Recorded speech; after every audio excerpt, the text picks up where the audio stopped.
doit mettre sur pied une dans un état de droit, il y a une justice indépendante.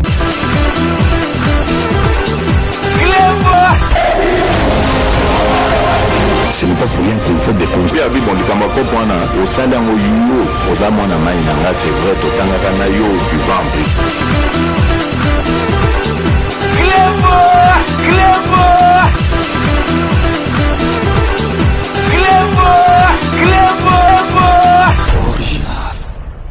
Salut et bienvenue sur Clébois Original. Merci de votre fidélité. Dans un instant, nous allons vous proposer de suivre le compte-rendu de la 81e réunion du Conseil de ministres qui s'est tenue ce mercredi 28 décembre 2022 à la Cité de l'Union africaine. Cette réunion a été présidée par le président de la République, son Excellence Félix Antoine Tshisekedi. 5 points ont été inscrits à l'ordre du jour de cette dernière réunion du Conseil de ministres de l'an 2022.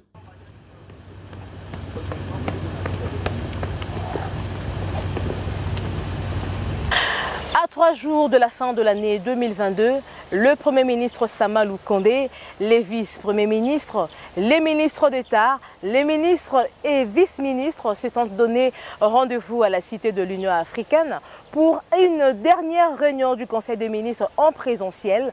Convoquée par le président de la République Félix Antoine Tshisekedi Tshilombo, la 81e session du Conseil des ministres était une occasion pour lui d'échanger des vives voix, les vœux de nouvel an et de faire le point sur la gestion du pays pendant les 12 dernières années avec les Warriors. Pour information, sachez que 3 membres du gouvernement, à savoir les ministres du plan Christian Mwando, celui de Transports et Voies de Communication chez Ruben Okende et le vice-ministre de la Santé Véronique Kilumba, de ensemble n'ont pas assisté à la dernière réunion du Conseil des ministres de l'année 2022, tirant les conséquences immédiates de leur prise de position politique. Par contre, 3 autres membres issus de la même obédience politique ont réitéré leur loyauté à servir la nation aux côtés du président de la République Félix Antoine Tshisekedi Tshilombo. Il s'agit du vice-premier ministre Lutundula, le ministre Modeste Mutsinga et le ministre Steve Kondé. Absent du pays, Mohindo Nzangi avait déjà pris fait et cause en faveur du président de la République Félix Antoine Tshisekedi Tshilombo et de l'Union sacrée de la nation. Les 3 ministres, désormais démissionnaires, ne font plus partie du gouvernement Samalou Kondé. Leurs sièges désormais vacants seront attribués à d'autres Congolais loyaux à la vision du chef de l'État Félix Antoine Tshisekedi Tshilombo. En ouvrant la réunion, le président de la République, Félix Tshisekedi, a confirmé la nouvelle du départ volontaire de ces 3 ministres. Le Conseil des ministres se poursuivit normalement et a débattu des questions liées à l'intérêt national. Et en réaction à la démission des 3 ministres d'Ensemble pour le changement du gouvernement Lukondé, le chargé de communication du regroupement Force politique et sociale qualifie Moïse Katumbi d'un politicien incertain. Le fait de quitter l'Union sacrée pour la nation n'est pas un événement et son absence n'aura aucune incidence politique. Suivez-le à notre les forces politiques et sociales alliées à l'IDPS, Moïse Katumbi, au regard de l'histoire de son parcours politique, aussi bien au PPRD avec Joseph Kabila, après avoir géré le pays pendant plus de 15 ans, qu'au niveau de son atterrissage au RASOP, force politique, à l'époque là, de l'opposition, nous avons retenu que Moïse Katumbi, c'est un allié politique, politicien versatile, qui a toujours des agendas. Avec vous, il fixe un agenda et avec lui-même, il poursuit un autre. Ça, c'est la première considération. Parce qu'il aura quitté tout le monde, il aura déçu tout le monde, il aura évité tous les bilans de tout le régime auquel il a participé et l'histoire est têtue. Deuxième élément, il est constatable que le départ de Moïse Katumbi de l'Union sacrée est un non-événement. Nous sommes là, sereins, autour du chef de l'État, nous sommes prêts à défendre les réalisations du chef de l'État, les réalisations des institutions de la République et le peuple congolais est prêt à nous donner un deuxième mandat. Compte rendu de la 81e réunion du Conseil de ministres. Le président de la République, chef de l'État, a présidé ce vendredi 28 décembre 2022 à la Cité de l'Union africaine, la 81e réunion du Conseil de ministres, la dernière de l'année 2022. 5 points étaient inscrits à l'ordre du jour, à savoir 1.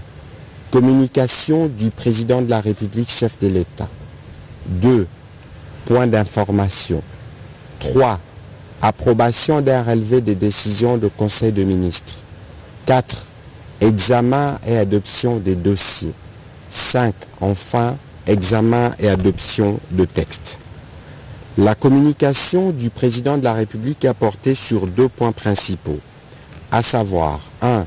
Du suivi et de l'exécution des décisions du programme du gouvernement PAG 2021-2023 au cours de l'année 2022.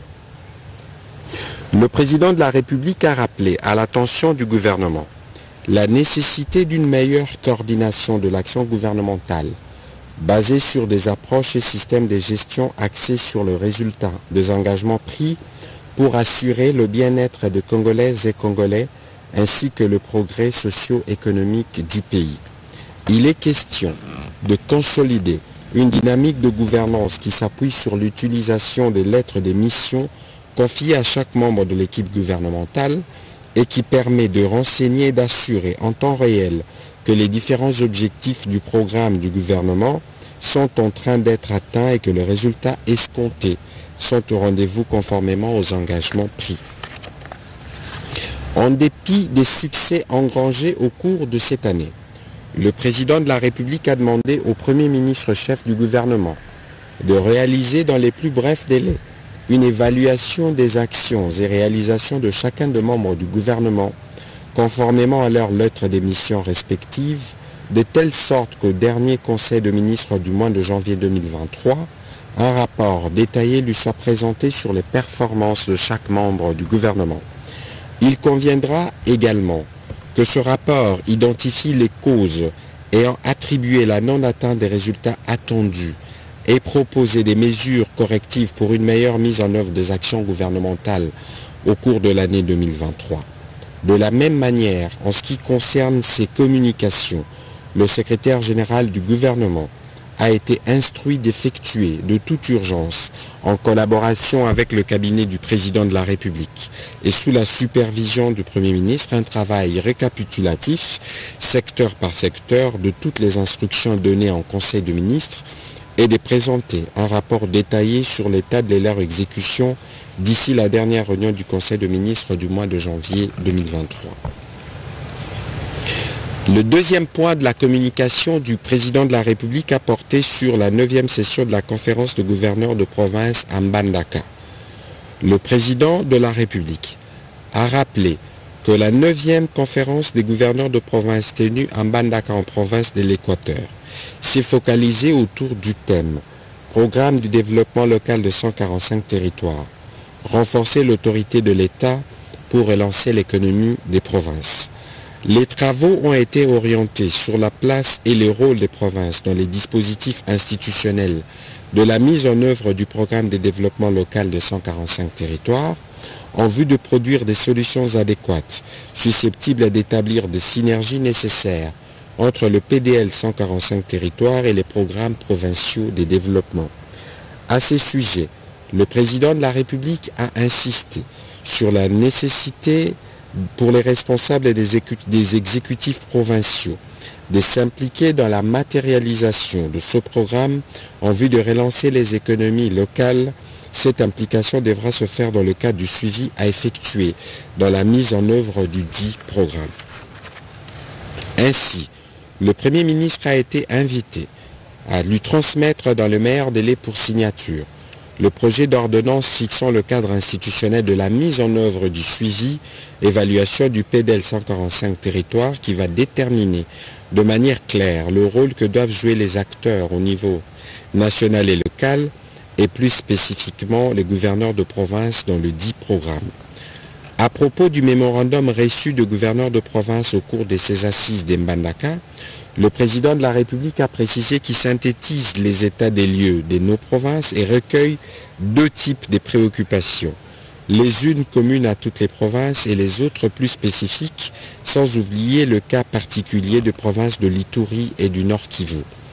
Les préoccupations communes concernent principalement les volets sécuritaires d'une part et les volets social, administratif, judiciaire, économique et financier d'autre part. À ces sujets, le président de la République a précisé que les éléments repris dans ces mémorandums avaient déjà, pour un certain nombre d'entre eux, été repris dans les recommandations de la 8e conférence de gouverneurs tenue en 2021. Il a exprimé son inquiétude à propos du faible taux d'exécution des recommandations des sessions précédentes, des conférences de gouverneurs en général et celle de la 8e session en particulier. Fort de ce constat, le président de la République a invité le gouvernement central et les gouvernements provinciaux à fournir les efforts nécessaires pour appliquer toutes les recommandations prises lors des différentes sessions. Le secrétariat permanent de la conférence des gouverneurs a été également encouragé à renforcer le mécanisme de suivi et d'évaluation de la mise en œuvre de recommandations formulées au niveau de chaque session. Il devra continuer à travailler en étroite collaboration avec le groupe de travail ad hoc institué à cet effet à la présidence de la République afin de suivre et assurer la mise en œuvre sans faille des différentes recommandations encore partiellement exécutées. Un plan d'appurement de celle-ci, assorti d'un chronogramme et des jalons clairs et précis, devra être mis en place en faisant ressortir les entités responsables, tant au niveau des ministères sectoriels qu'au niveau des différents exécutifs provinciaux, les contraintes ainsi que les mesures de mitigation.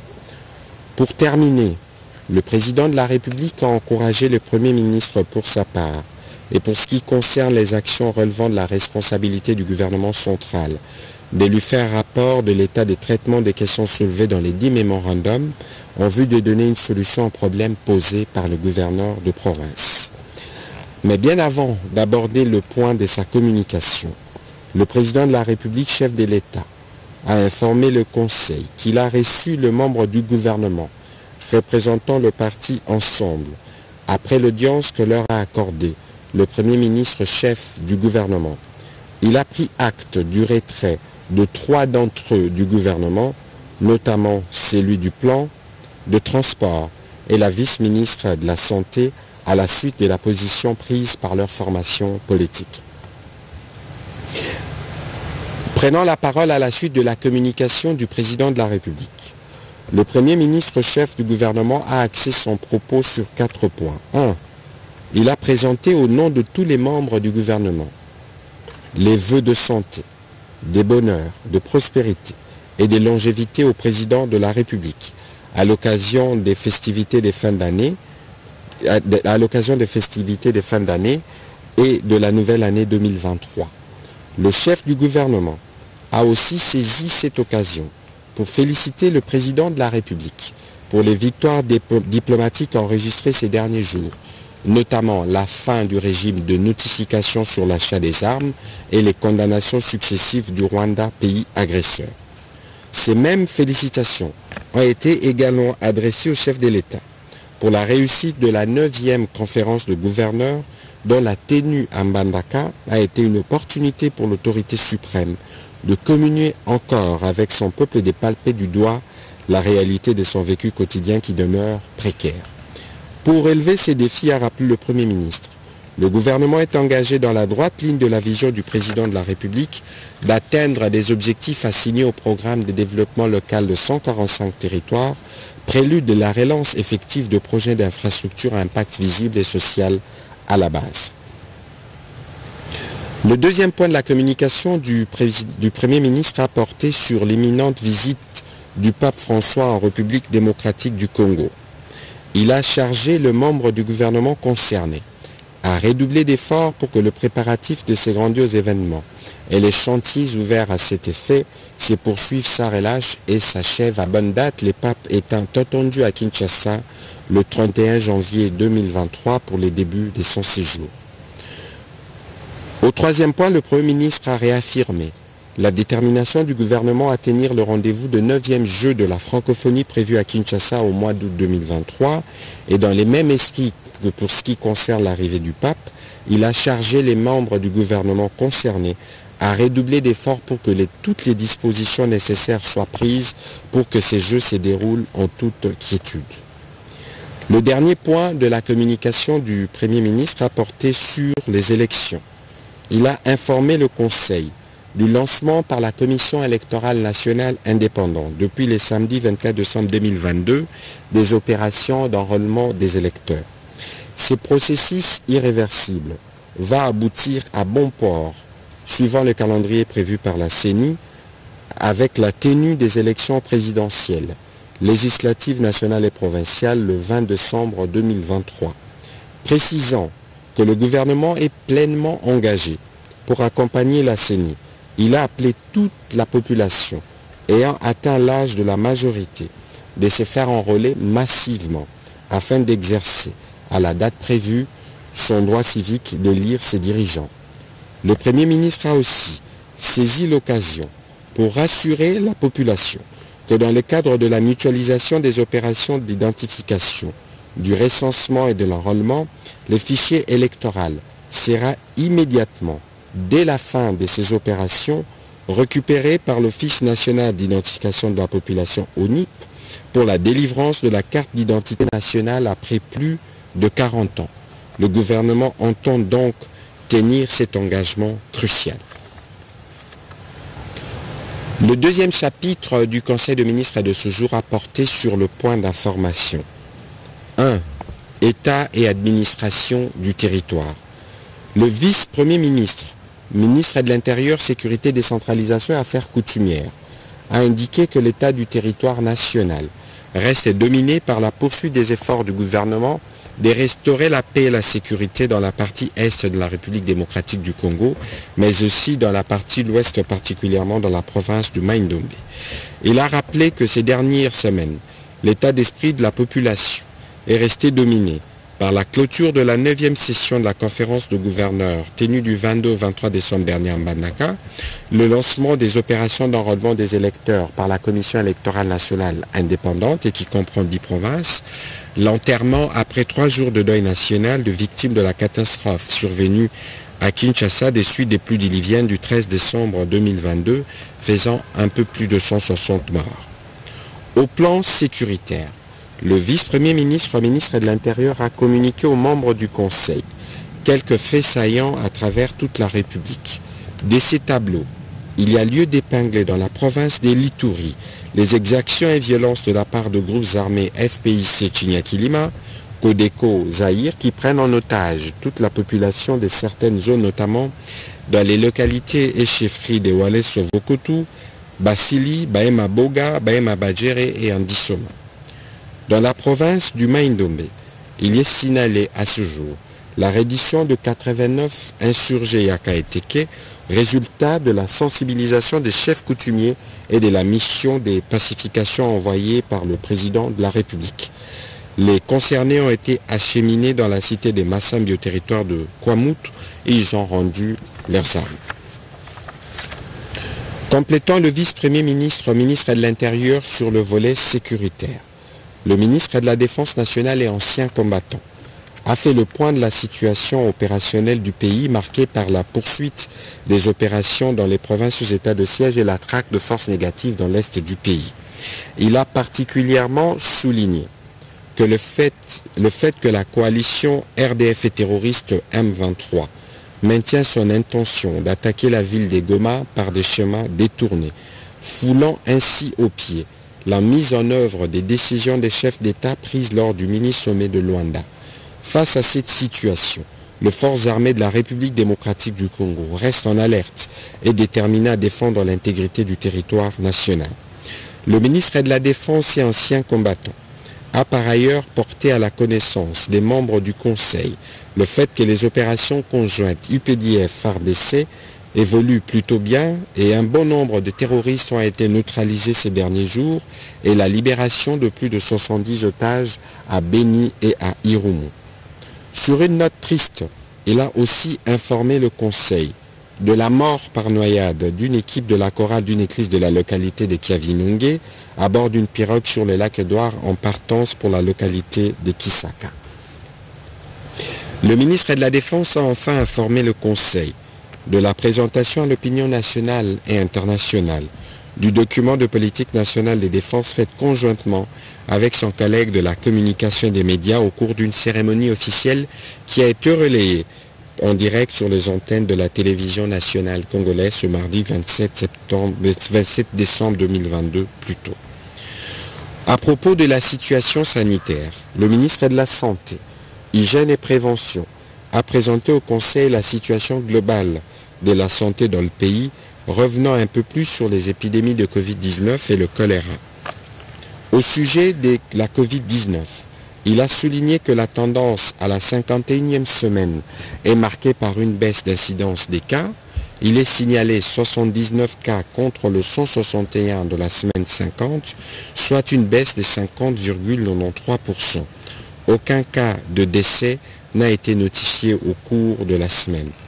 Jusqu'au 25 décembre 2022, le cumul des cas de la Covid-19 dans le pays s'élevait à 95 174 cas confirmés, dont 2 probables, 84 159 guéris et 1460 décès, soit une létalité de 1,5%. S'appuyant sur les recommandations des services techniques de la santé publique, le ministre a invité la population à continuer à observer les gestes barrières et les mesures hygiènes qui doivent les accompagner. À propos du choléra, les dernières données sur le cas de cette épidémie en République démocratique du Congo ont montré un cumul de 16 659 cas, dont 293 décès, soit une létalité de 1,7% au cours de la semaine épidémiologique 49. La situation est beaucoup plus accentuée dans le Nord Kivu avec des déplacements massifs de population qui fuient les exactions de terroristes du M23. Avant de terminer son propos, le ministre de la Santé publique, Hygiène et Prévention a fait une synthèse sur la situation de la rougeole dans le pays ainsi que les conséquences sanitaires des dernières pluies diluviennes dans la ville-province de Kinshasa. Évolution de la situation récente sur le marché d'échange ainsi que de biens et services. Invité à prendre la parole au cours du Conseil de ministres de ce jour, la gouverneure de la Banque centrale du Congo a fait le point de la situation économique du pays. Elle a informé le Conseil que le Fonds monétaire international a approuvé en date du 20 décembre 2022 la 3e revue du programme économique en cours avec la République démocratique du Congo, ce qui a permis les décaissements immédiats de 203 millions de dollars équivalent à 152 millions de DTS au titre de facilités élargies des crédits en appui à la balance de paiement. Le FMI a noté la résilience de l'économie congolaise face aux chocs exogènes liés à la guerre en Ukraine et à la pandémie de Covid-19. Cette résilience est consécutive notamment à la production minière qui reste dynamique dans un contexte difficile et à la conjonction des actions des autorités tant budgétaires que monétaires. Les perspectives de croissance de l'économie congolaise se situent à 6,6% en 2022 et 6,3% en 2023. L'inflation cumulée à la 4e semaine de décembre 2022 s'est établie à 12,8% contre 12,3% pour cette année. Le franc congolais a perdu en cumul annuel 0,79% de sa valeur à l'indicatif et 4,46% au parallèle. L'évolution de cours mondiaux des produits de base intéressant l'économie congolaise est restée globalement favorable. Toutefois, l'économie congolaise reste exposée aux facteurs de risques externes, tels que l'intensification des incertitudes quant à la trajectoire de l'activité productive, de l'inflation et des taux d'intérêt, les nouvelles hausses de prix de l'énergie sur fond de restrictions prises par l'Union européenne et les États-Unis d'Amérique sur les produits énergétiques, la faiblesse du niveau d'activité de l'économie chinoise après plusieurs mois de confinement dû à la pandémie à Covid-19.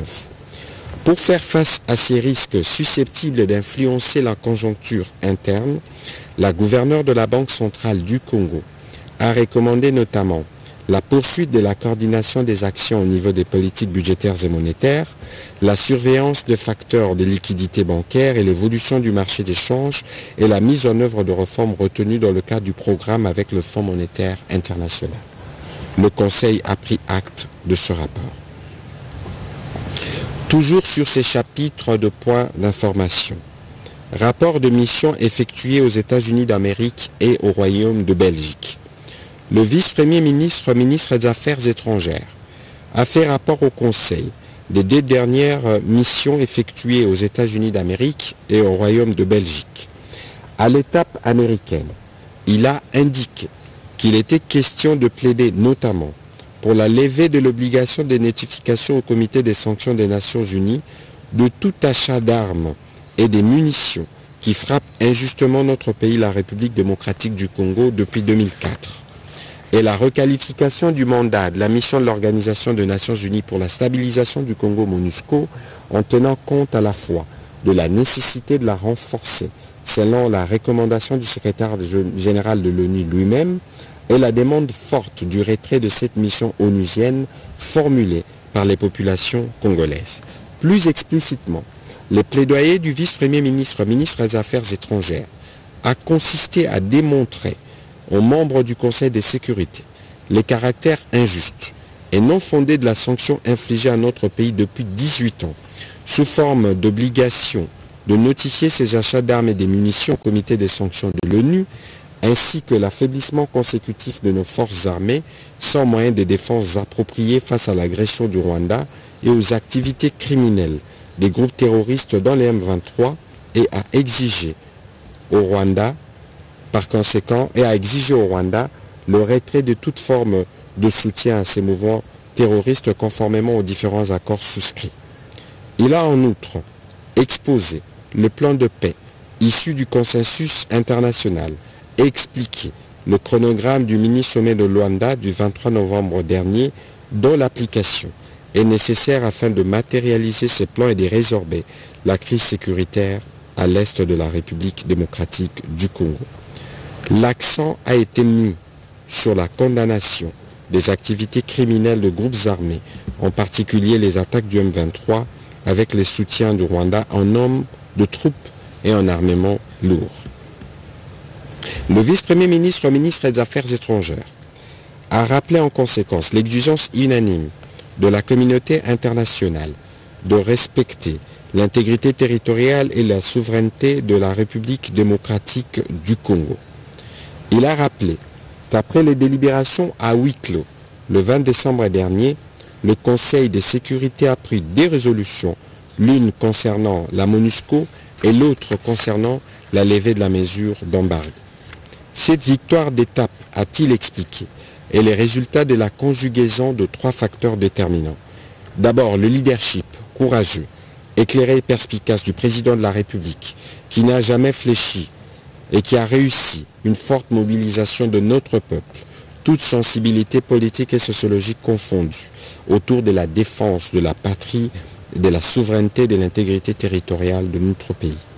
Ensuite, l'engagement actif et la détermination de Congolais, acteurs politiques institutionnels et non institutionnels, et membres de la société civile, de faire échec à l'agression de leur pays par le Rwanda sous couvert du M23. Enfin, l'action diplomatique et médiatique du gouvernement de la République sous la haute autorité du président de la République, action qui a réussi à dévoiler les velléités hégémonistes des autorités rwandaises, à rallier la communauté internationale, y compris les alliés du Rwanda, à la cause congolaise et à impliquer sur le terrain des opérations militaires la communauté d'Afrique de l'Est, notamment par les déploiements de sa force régionale dans la province du Nord Kivu. À la seconde étape de sa mission, particulièrement au Royaume de Belgique, le vice-premier ministre, ministre des Affaires étrangères, a précisé qu'il était question pour lui de conclure les travaux de la 4e session de la commission mixte coopération-développement entre la République démocratique du Congo et le Royaume de Belgique et de signer la convention spécifique entre les deux pays pour une période de 5 ans prenant cours de janvier 2023 en décembre 2027. Avant la clôture de cette session et la signature de la convention, il a été reçu en audience par Sa Majesté le roi Philippe de Belgique, à qui il a transmis un message de fraternité du président de la République. Le Conseil a pris acte de ce rapport. Organisation de la conférence sur la fixation des cadres et structures organiques des administrations de ministères, des institutions et des services publics de l'État. Le vice-premier ministre, ministre de la fonction publique, modernisation de l'administration et innovation du service public, a présenté à l'attention du Conseil une note d'information relative à l'organisation d'une conférence sur la fixation des cadres et structures organiques et tous les services publics de l'État. Il a indiqué que cette conférence vise à déterminer les postes d'emploi de chaque service public afin de doter l'État d'un tableau d'effectifs nécessaire au fonctionnement optimal de son appareil administratif. Clarifier les missions de chaque service public de l'État en mettant ainsi fin au chevauchement d'attributions existant dans certains secteurs. Maîtriser les effectifs et la masse salariale de l'administration publique suivant les triptyques un agent, un poste, un salaire. En effet, le vice-premier ministre a indiqué qu'à ce jour, sur les 75 services publics enregistrés, seuls 25 disposent valablement de leurs cadres et structures organiques, ce qui à coup sûr constitue globalement un facteur de dysfonctionnement d'une part et crée un retard dans la matérialisation de la maîtrise des effectifs et de la masse salariale d'autre part. Il a en outre indiqué que cette conférence est l'un des accélérateurs majeurs pour la mise en œuvre de la réforme de finances publiques qui prône les basculements vers le budget programme projeté pour l'an 2024, en ce sens qu'elle vise à doter tous les services publics de l'État de certaines structures d'appui clés, en l'occurrence la direction administrative et financière, la direction d'études et planification, la direction des ressources humaines ainsi que la direction des archives et nouvelles technologies de l'information et de la communication. En attendant la finalisation de ces processus, et dans les soucis d'une part de normaliser la gestion de la carrière des agents publics et d'autre part de prévenir toutes sortes de déviations dans l'atteinte de la maîtrise des effectifs et de la masse salariale, le vice-premier ministre, ministre de la fonction publique, a annoncé au Conseil la signature de 2 notes circulaires. La première rappelle à l'attention de tous les responsables administratifs quelques principes fondamentaux régissant les recrutements, l'affectation, la rémunération et l'avancement au grade au sein de l'administration publique. La deuxième circulaire s'adresse dans la même veine à tous les gouverneurs de province en vue de faire toute la lumière aussi bien dans l'organisation et les fonctionnements des services publics déconcentrés en province que dans la gestion des ressources humaines qui y sont affectées. Par ailleurs, le vice-premier ministre, ministre de la fonction publique, a par cette occasion annoncé au Conseil le lancement du processus de recrutement des agents de carrière pour le compte du secrétariat général du numérique, ainsi qu'exige la réforme que pilote le gouvernement. Ces recrutements se feront à la fois sur concours compétitif en vue de donner la chance à tous les jeunes talents du pays disposés d'accompagner la transition numérique de l'État en vertu du principe d'ordre constitutionnel d'égal accès aux emplois publics et les cas échéants pour certains postes sur titre eu égard à la spécificité des profils exigés. Les modalités pratiques d'organisation du concours ainsi que les chronogrammes y afférents seront rendus publics incessamment. À ce sujet, le vice-premier ministre a été complété par le ministre du numérique. Le Conseil a pris acte de cette note d'information. Au chapitre 3 du Conseil de ministres de ce jour, relatif à l'approbation d'un relevé des décisions du Conseil de ministres, le Conseil de ministres a adopté le relevé des décisions prises lors de la 80e réunion tenue le 9 décembre 2022. Chapitre 4. Examen et adoption d'un dossier. 1. Rapport sur la problématique des inondations et des constructions anarchiques dans la ville-province de Kinshasa. Faisant suite aux recommandations du président de la République, faite lors de la 75e réunion du Conseil de ministres tenue le 4 novembre 2022. Le vice-premier ministre, ministre de l'Intérieur, a présenté au Conseil le rapport sur la problématique des inondations et autres catastrophes dans la ville-province de Kinshasa. Il a été chargé de superviser l'encadrement de bourgmestres de 24 communes dans la mise en œuvre et l'utilisation efficiente de brigades pérennes d'entretien d'assainissement en sus des travaux ponctuels effectués par l'Office de voiries et drainage. C'est dans ces cadres qu'il a présidé en novembre dernier une réunion avec les responsables précités en vue d'y travailler. Une commission ad hoc a été mise en place et au terme de cette réunion, présidée par le gouverneur de la ville de Kinshasa, cette commission a identifié les problèmes ci-après. Les débordements ou les crues de cours d'eau, les refoulements des eaux du fleuve vers les affluents, les immondices jonchant certains coins de la ville, l'écoulement des eaux en dehors des ouvrages d'assainissement, la stagnation prolongée des eaux sur la chaussée sans issue, l'ensablement de routes, les érosions, etc. Ces problèmes ont pour cause l'absence régulière des curages de caniveaux, collecteurs et autres ouvrages d'assainissement sans tenir compte des exutoires des bassins versants, le non-respect des normes urbanistiques lors des lotissements et des constructions des bâtisses et autres ouvrages, l'occupation anarchique des sites non édificandis, l'incivisme en matière d'insalubrité, l'exiguïté et la vétusté des réseaux d'assainissement de Kinshasa suite à la démographie galopante de sa population et l'expansion anarchique de la ville, la prolifération de marchés pirates le long des artères principales. Pour y faire face, la commission ad hoc a préconisé des solutions à court, moyen et long terme. Après débat et délibération, le Conseil a adopté ces dossiers. Dernier chapitre du Conseil de ministres de ce jour, relatif à l'examen et à l'approbation d'un texte. Projet d'ordonnance loi portant autorisation de la prorogation de l'état de siège sur une partie du territoire de la République démocratique du Congo.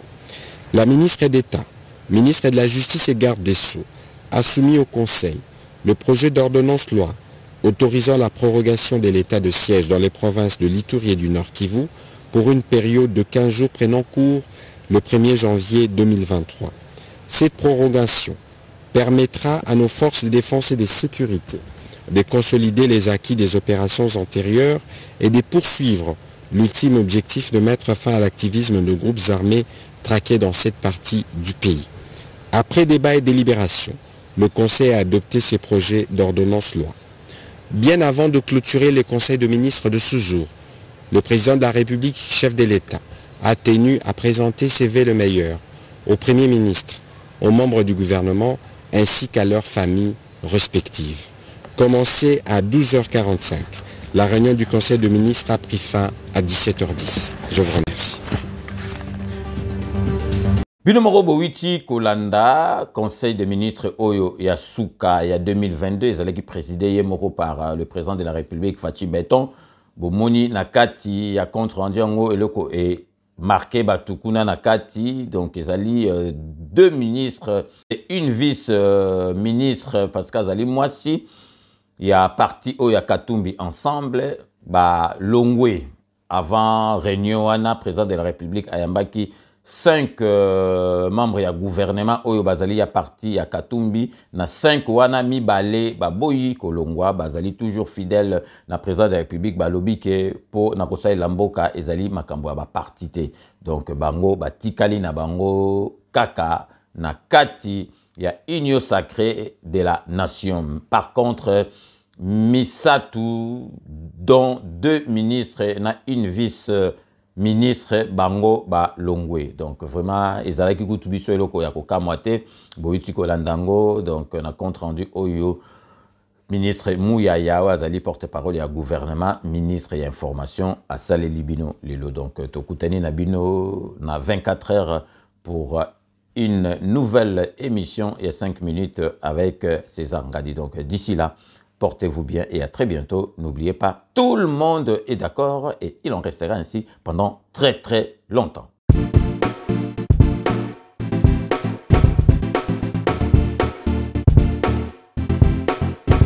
On doit mettre sur pied et créer dans un état de droit et une justice indépendante.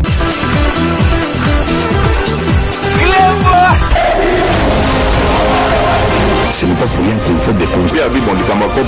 Au sein d'un yo, aux amants à c'est vrai, au Tangana yo, du vent. Clément!